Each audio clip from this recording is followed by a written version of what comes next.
जय हिंद दोस्तों, the Chronicle post में आपका स्वागत है। आज हम बात करेंगे एक ऐसी खबर की जिसने दुनिया भर की महाशक्तियों की नींद उड़ा दी है, क्योंकि भारत, रूस और चीन का गठबंधन एक्टिव हो चुका है और यूनाइटेड नेशन की ताकत को चुनौती देने जा रहा है। तो चलिए जानते हैं क्या है पूरा मामला।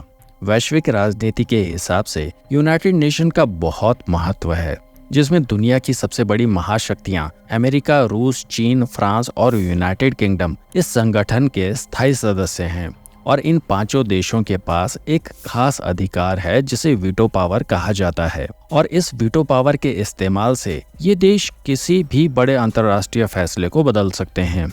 और भारत काफी लंबे समय से यूनाइटेड नेशन का परमानेंट मेंबर बनना चाहता है, लेकिन अभी तक भारत को यूएन में स्थायी सदस्यता नहीं मिल पाई है, और जिस वजह से भारत वीटो पावर से दूर है। लेकिन हाल ही में आरआईसी गठबंधन एक्टिव हो गया है, जिसमें रशिया, इंडिया, चीन ये तीनों देश मिलकर एक नया ग्लोबल पावर सेंटर स्थापित करने की योजना बना रहे हैं।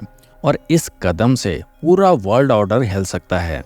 सरल भाषा में समझा जाए तो यूनाइटेड नेशन में 5 स्थायी सदस्य हैं, जिनमें रूस और चीन भी शामिल हैं। और यदि ये दोनों देश भारत के साथ मिलकर एक अलग ग्रुप बना लेते हैं तो यूनाइटेड नेशन का कोई खास महत्व नहीं रह जाएगा, क्योंकि क्षेत्रफल और जनसंख्या के हिसाब से देखा जाए तो ये तीनों देश दुनिया में सबसे बड़े हैं। और यदि मैन्युफैक्चरिंग और बिजनेस को लेकर बात की जाए तो पूरी दुनिया का लगभग 40 से 50% मैन्युफैक्चरिंग इन्हीं देशों में किया जाता है। तो चलिए सबसे पहले समझ लेते हैं कि आरआईसी ग्रुप चर्चा में क्यों है। आपको याद होगा कि अब से कुछ समय पहले भारत के national security adviser Ajit Doval ji रूस गए थे, जहां उन्होंने रूस के राष्ट्रपति व्लादिमीर पुतिन से मुलाकात की थी। इस मुलाकात के बाद चीन के विदेश मंत्री वांग यी के साथ भी बैठक हुई, जिसमें भारत और चीन के बीच लंबे समय से चले आ रहे सभी विवादित मुद्दों पर चर्चा हुई। और इन सभी मुद्दों में से 70 से 80% विवादों को सुलझा लिया गया है। और सबसे खास बात ये सामने आई कि चीन ने अपनी सेना को भारतीय सीमा से पीछे हटा लिया। और ये एक ऐतिहासिक कदम है जो भारत और चीन के रिश्तों को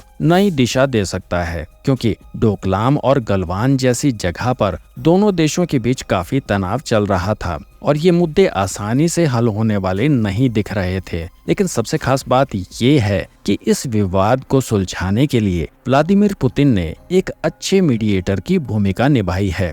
तो अब सवाल ये उठता है कि आरआईसी का असली मकसद क्या है। तो दोस्तों, इस संगठन का लक्ष्य सिर्फ तीनों देशों को साथ लाना नहीं है, बल्कि यूरेशिया यानी कि यूरोप और एशिया में अपनी ताकत को शिफ्ट करना है। लेकिन अब आप सोच रहे होंगे कि आखिरकार चीन, जो भारत का सबसे बड़ा प्रतिद्वंदी माना जाता है, तो आखिरकार वो भारत के साथ क्यों खड़ा हो रहा है? जिसका सीधा सा जवाब है कि रूस भारत का हमेशा से करीबी सहयोगी रहा है, और चीन ये बात समझ चुका है कि अगर वो भारत से दूर होता है तो उसे वैश्विक स्तर पर अकेलेपन का सामना करना पड़ सकता है, क्योंकि अमेरिका समेत तमाम वेस्टर्न कंट्रीज चीन को खुद के लिए एक खतरे के रूप में देखते हैं। और इसके अलावा चीन ये भी जानता है कि आने वाले समय में भारत उससे भी बड़ी ताकत बन सकता है। इसलिए चीन समझ चुका है कि उसके लिए भारत के साथ सहयोग करना फायदेमंद रहेगा। और यदि दोस्तों आरआईसी जैसा त्रिगुट सक्रिय हो जाता है तो न केवल अमेरिका बल्कि पूरे वेस्टर्न वर्ल्ड की अर्थव्यवस्था के लिए ये एक बड़ा झटका होगा।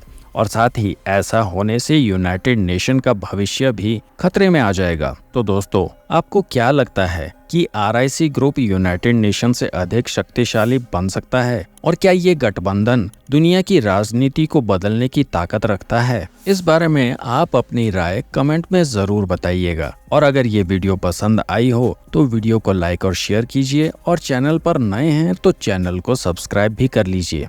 तो इस वीडियो में इतना ही। मिलते हैं एक नई वीडियो में एक नए टॉपिक के साथ।